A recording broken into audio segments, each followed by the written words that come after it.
Dear students, this is a doubt clarification class. Many students asked, Sir, why resistivity depends only on temperature of the material but not on its length and area of cross section? Dear students, you know what is resistivity. Resistivity is nothing but resistance of a material of unit length and unit area of cross section when the electrons are flowing perpendicular to the area of cross section that you have already learnt. Dear students, don't forget that the resistivity or the specific resistance depends on the material. It is the inherent property of the material. So, resistivity changes when the material changes. Resistivity also changes with temperature, but not on its length and area of cross section. Let me clarify this doubt by taking one example. Here, a conductor. I have a conductor of length L and area of cross section A. Let its resistance be R1. I call the resistance as R1 because I am going to change the length and area of cross section here next. So the resistance also changes because resistance depends on length and area of cross section. Here the material is stretched so that its length becomes twice the initial length. The length becomes twice the initial length and area becomes half of the initial area of cross section. So I have changed length as well as area of cross section by stretching the wire. So you know that the resistance depends on length and area of cross section. Let the new resistance be R2. First, let me calculate the resistance of this material first. Let it be R2. So here, let me compare the length and area of cross section. The new length is twice the initial length. So L2 by L1 is equal to 2 by 1. Let me compare their area of cross section. The new area is half the initial area of cross section. So A2 by A1 is equal to 1 by 2 or A1 by A2 is equal to 2 by 1. I have taken reciprocals on both the sides. We know that resistance is directly proportional to length and inversely proportional to area of cross section. R2 by R1 is equal to L2 by L1. R2 by R1 is equal to A1 by A2. Let me substitute the values. R2 by R1 is equal to 2 by 1 into 2 by 1. That is A1 by A2 is also 2 by 1. So R2 by R1 is equal to 4 by 1. On cross multiplying, R2 is equal to 4 times R1.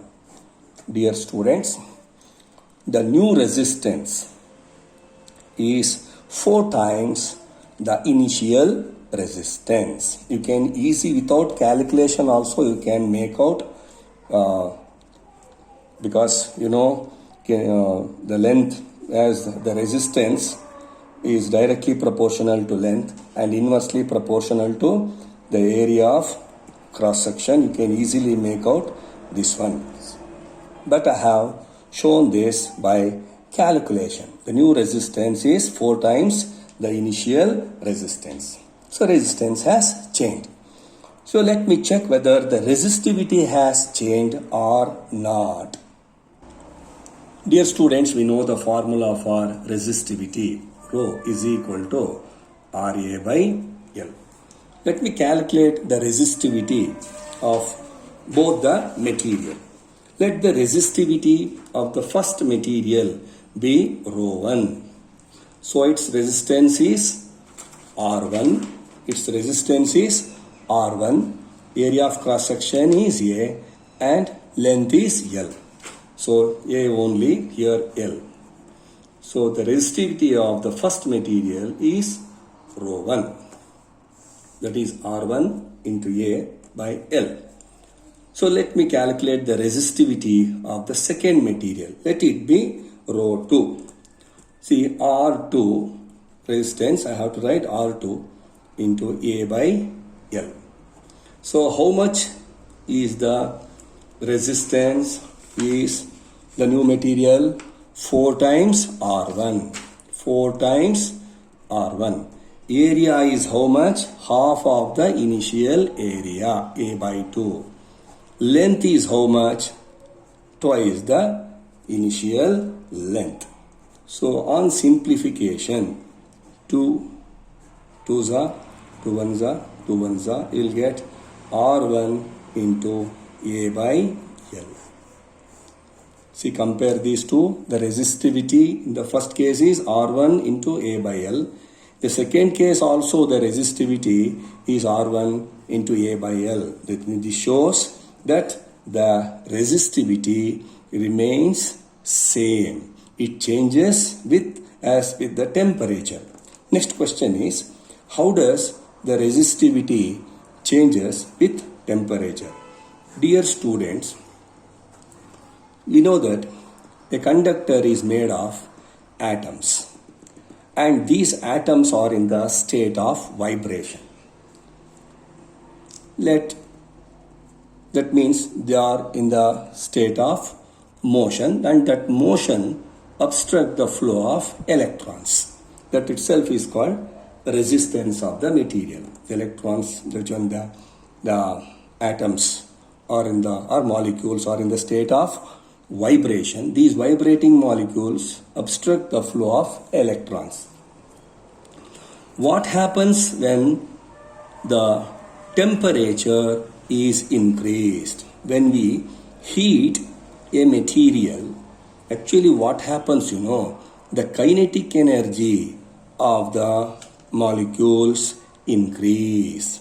That means they start vibrating with greater amplitude, or you can say that the kinetic energy increases. When they start moving with greater amplitude, the electrons cannot move easily.